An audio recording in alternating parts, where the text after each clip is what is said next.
We are making the rounds from Atlantic City on ESPN.com. My name is Brian Campbell alongside Dan Raphael and Kieran Mulvaney. And guys, what we saw tonight was Sergey Kovalev's impressive one-sided dismantling of Bernard Hopkins' unanimous decision in their light heavyweight title unification bout. Before we look ahead, though, Dan, I want to get your take. How do you react after seeing such a thorough performance from Kovalev? I turned around, I think, to you after the first round and said, can I change my pick? Listen, I picked Hopkins. Couldn't have been more wrong. No, listen, Sergey Kovalev is the real deal. I mean, anybody that had doubts because he hadn't been past 8 rounds, because he had been knocking out guys that weren't necessarily of the A-grade opponent, what he did tonight to not only drop Hopkins, but to beat him up, to dominate him, to win every round, and I didn't think any of the rounds were even close. It was a shutout on the scorecards, and not only that, but besides the display of violence against Hopkins, he showed good boxing skills. He moved. He had a good jab. His defense was very sound. He knew when to back off. He was patient. There's no superlative you can't say about what Sergey Kovalev did tonight, except he did not get the knockout. But who's knocking out Bernard Hopkins? So A+ for Sergey Kovalev. A star is born in my mind. We were impressed by Kovalev. So was Bernard. I don't compromise winning. Either you win or you lose. That's what I was taught, and that's the way I operate. Tonight, he was a better man. And that's cut and dry. Kieran, we heard from Bernard, but moving forward for him, this was very much a one-sided loss. He was non-committal on his future. His promoter, Oscar De La Hoya, said, I guarantee we will see him again. I mean, we could throw out potential super fights with guys like Chavez or Golovkin. What's your take on what we'll see from Hopkins moving forward after he turns 50? I wouldn't be at all surprised if he fights after he's turned 50 just to say that he was still fighting when he was 50 years old. Whether the big fights are still out there for him, it was a very, very comprehensive beating.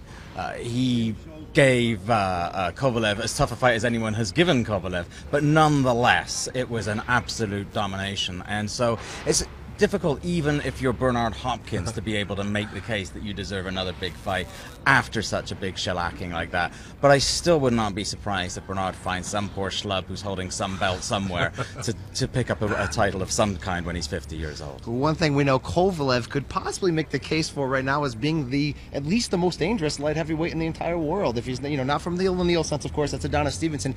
Dan, where could we go moving forward now with Kovalev? Well, I think, first of all, the one thing they said after the fight, Kathy Duva's promoter at Main Events, and also the folks from HBO said they're going to look for a fight for him, most likely to come back in the March time frame. So he's not going to be a guy that's going to sit around and do nothing. If he comes back in March, I would fully expect he'll have 3 fights next year.